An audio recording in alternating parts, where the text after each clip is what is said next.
இன்று ஆடி அமாவாசை. ஆடி அமாவாசை அன்று ஏன் தர்ப்பணம் செய்ய வேண்டும்? அதன் தர்ப்பணம் செய்வதன் சிறப்பியல்புகள் என்ன? ஆன்மீகம், பக்தி, ஜோதிடம் நேயர்களுக்கு வணக்கம். நான் உங்கள் ஹேமந்த்குமார். இன்று மிக முக்கியமான தினம். என்னன்னு பார்த்தீங்கன்னா ஆடி அமாவாசை. ஆடி அமாவாசை ஏன் முக்கியம்னா, அமாவாசைன்னா என்ன? ஜோதிட ரீதியாக சூரியனும் சந்திரனும் ஒன்றாக இருக்கிறது. உடனே நம்ம பகுத்தறிவாதிகளாம் ஜோதிடம்னா நிறைய திட்டின்னு இருப்பாங்க. அதுதான் ஒரிஜினல் ஜோதிடம்னா என்ன? நம்ம ஆளுங்க கேட்பாங்க, பூமி தானே சூரியனை சுற்றுதுன்னு. உயிர் வாழ்க்கை எங்கே இருக்கிறது? பூமியில் தான், சூரியனில் இல்லை. சூரியனால் தான் நாம் வாழ்கிறோம், அதெல்லாம் வேறு. நம் வாழும் இடம் பூமி. அதனால் பூமியில் அனைத்து கிரகத்துடைய இம்பேக்ட் என்னான்றது தான் பிறவி, மனித பிறவி. மனிதர்கள் வாழ்கிறது பூமியில். அதனால் பூமியை வச்சு தான் நம்ம சொல்கிறோம். சூரியன் ஆத்ம காரணமும் ஜோதி ரீதியாக சந்திரனை மன காரணம். நான் இப்போ ஜோதிடம் பேச வரல, அது இண்டத்தான் போகும். இந்த ஆடி அமாவாசை என்னன்னு பார்த்தீங்கன்னா, கடக ராசியில் சூரியன் இருக்கிறது, கூட சந்திரன் வர்றது. ஆத்மகாரகனும் மனக்காரகனும் ஒன்றா சேர்றது நீர் இடத்துல. இது செய்யும்போது நம் முன்னோர்கள் ஆசை பரிபூர்ணமாக கிடைக்கும். எனக்கு முன்னோர் தெரியல, தெரியாமல் இருக்கலாம். அனைவரும் எனக்கு தெரியும், 5 தலைமுறைக்கு தெரியும், தெரியட்டும். இதுக்கு ஏன் நீர்நிலையில் பண்ண சொல்கிறோன்னா, ஆடி மாதம்னா அதுன்னா கடக மாதம். கடகம் நீர், சந்திரன் தான் நீர். நீருக்கு அதிபதி என்பதனால நீர்நிலையில் பண்ண சொல்கிறோம்.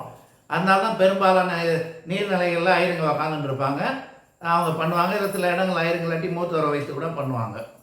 முன்னோர்களுக்கு கட்டாயம் பண்ணணும். முன்னோருக்கு எதுக்கு பண்ணணும்? நான் முன்னோரை பார்க்கலையே, இருக்கட்டும். எதுவாக இருந்தாலும் தேர் வில் பி ட்ரேசஸ்.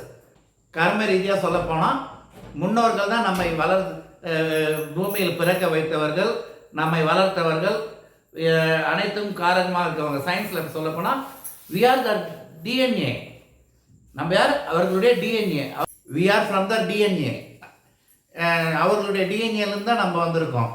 அது பல தலைமுறைக்கு டிஎன்ஏ. இப்போ சயின்ஸில் என்ன சொல்கிறோம்? XY குரோமோசோம், ஆண் பெண் சேர்ந்து வர்றது. ஆனால் இப்போ வர்ற குரோமோசோம் அடுத்த குழந்தைக்கு அப்படியே வராது, மாறி இருக்கும். குணாதிசயம் மாறுதில்லை.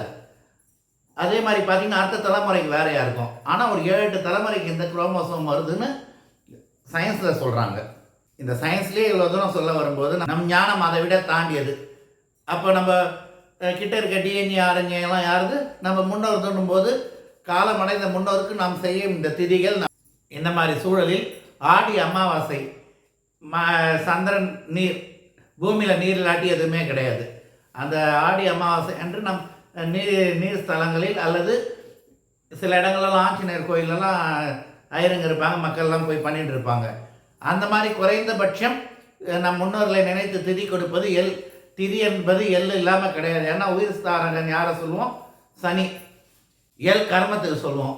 நம்ம இந்த விஷயங்கள் செய்ய செய்ய நம் பிணைகள் தொலையும், நம் பாவங்கள் அகலும், வம்சமும் விருத்தியாக இருக்கும், பல நன்மைகள் நடக்கும். அதற்காக தான் ஆடிய அமாவாசை என்று தர்ப்பணம் கொடுக்க சொல்கிறார்கள். அனைவரும் முன்னோர்கள் ஆசி பெற்று பரிபூர்ணமாக வாழ எல்லாம் வல்ல இறைவனை பிரார்த்திக்கின்றேன். நன்றி, வணக்கம்.